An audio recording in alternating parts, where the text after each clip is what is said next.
(2016년) 같은 경우 50점 문제가 유독 조금 이제 쉬운 것 같지만 굉장히 당황스러웠고, 야, 10점 문제는 이렇게만 나오면 진짜 좋을 것 같습니다. 10점 문제는 굉장히 쉬웠습니다. 이제 문제 2번 같은 거 보시면 영국 해상보험법상 이제 MIA죠. 생각을 해보니 2015년 MIA가 2015년 개정되긴 했는데 개정 버전으로 출제가 되고 있지는 않습니다. 이제 시험에서는 뭐 영국 해상보험법 MIA 1906을 기준으로 쓰라라던가 아니면 그냥 이런 식으로만 나오는데, 뭐 이런 식으로 나올 때는요 그냥 1906 기준으로 쓰시면 돼요.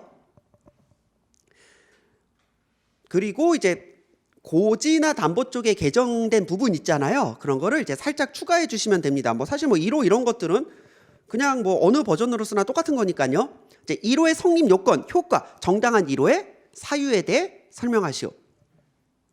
자, 문제에서 목차 다 좋습니다. 그럼 먼저 시작은 항상 그거예요. 정의나 위의를 써주시는데 이 정의나 위의가 이제 배점이 되어 있는지 안 되어 있는지는 아무도 모릅니다.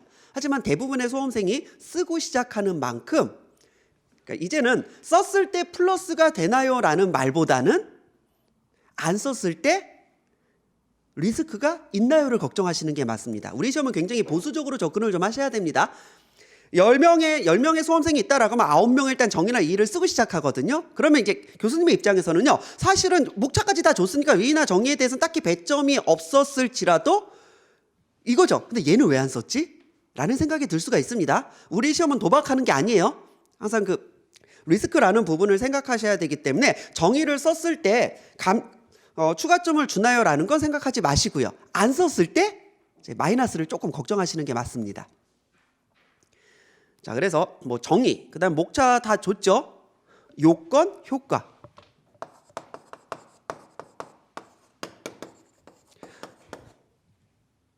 그리고 정당한 1호의 사유. 이렇게 목차를 다 줬을 때는요, 장단점이 있습니다. 정확하게만 쓰면 굉장히 높은 점수를 받을 수가 있고요. 단점은 무엇인가라고 하면은 나는 1호에 대해 대충 알아본 적도 있어. 나는 충분히 10점 분량으로 쓸 수가 있어. 근데 요 목차에 맞춰서 공부하지는 않았습니다. 여러분들이 여러분들만의 무슨 목차 노트를 가지고 있거나 서브 노트로 공부를 했다라고 하면 여기서는 가장 이제 상성이 안 좋은 겁니다. 나는 1호에 대해 내가 쓸 수 있는 내용이 분명히 있는데 요 목차에 맞춰서 공부하진 않았잖아요. 그런 문제가 좀 되는 거거든요. 자, 그래서 항상 내용 전체를 보고 이 목차들을 정확하게 좀 쓸 수 있어야 됩니다. 224페이지 보시면 1호는 정당한 사유 없이 보험계약에서 정해진 항로를 이탈하는 것을 의미하고, 특히 1호는 보험계약의 성립 후 계약의 기반이 되었던 위험의 양적 변경의 대표적인 사유에 해당되어 보험계약의 효력에 영향을 미치게 된다. 자, 그러면 이제 물어본 대로 쓸게요. 성립 요건은 무엇이냐?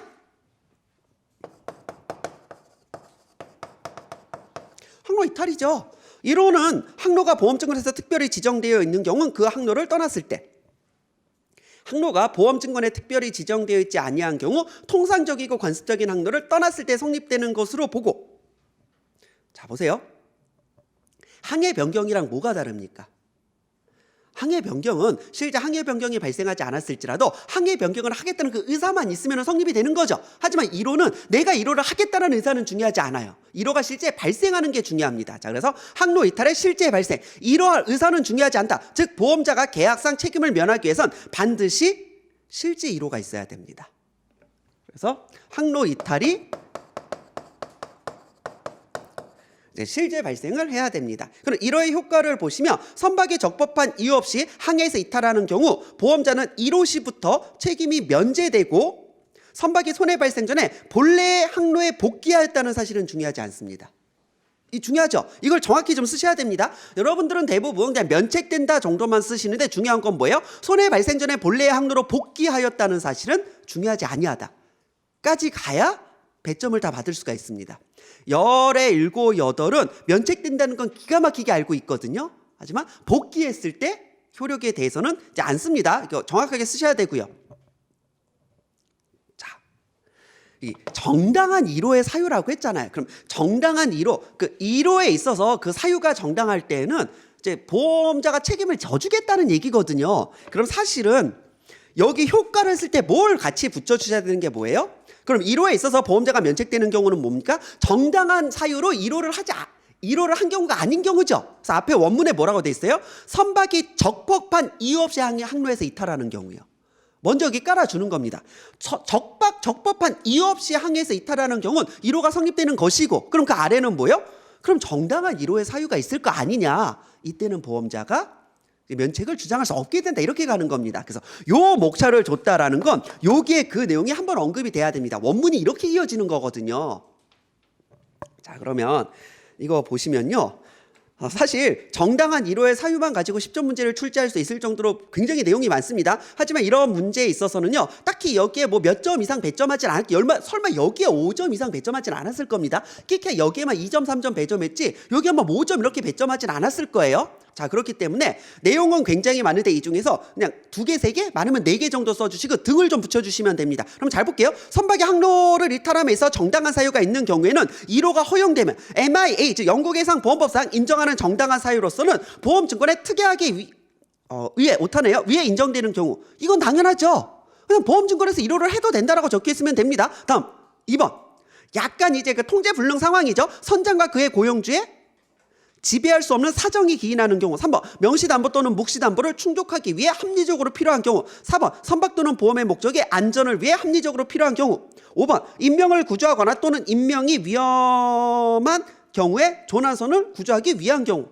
뭐 6번, 7번 그냥 한번 읽어보시면 대충 알겠죠. 자, 그러면 이렇게 7개가 있는데 이게 7개 다 쓰는 사람 없습니다. 그리고 실제 이거 7개 다 쓰면 변태고요.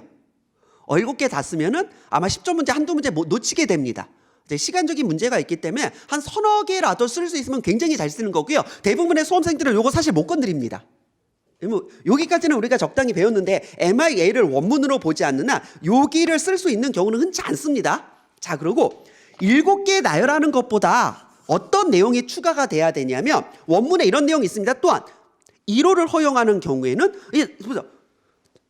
정당한 사유가 있으면 1호를 허용한다는 거죠. 돌아가도 된다라는 거죠. 돌아가도 된다라는 것보다 돌아가도 되지만 지연은 안 된다? 이건 말이 안 되죠. 돌아가면 지연은 세트로 발생할 수밖에 없거든요. 1호와 지연은 세트로 움직이는 겁니다. 또한 1호를 허용하는 경우에는 지연 역시 허용이 되며 이러한 허용 사유가 중지되었을 경우는 신속하게 원래 항로로 복귀하여 항해를 수행해야 된다. 자, 그래서 정당한 1호 사유 7개 쓰는 거 집착하지 마시고 어차피 다 못 씁니다. 적당히 2개, 3개?